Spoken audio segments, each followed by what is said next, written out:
ساله هستی؟ نه 9 ساله؟ من قدم پخشونده.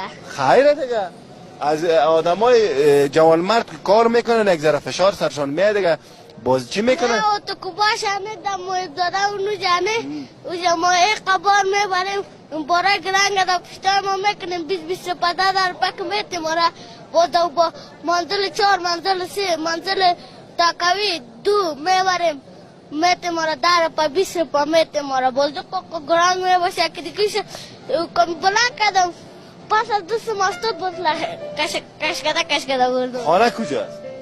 قلعه غیبی چلستون.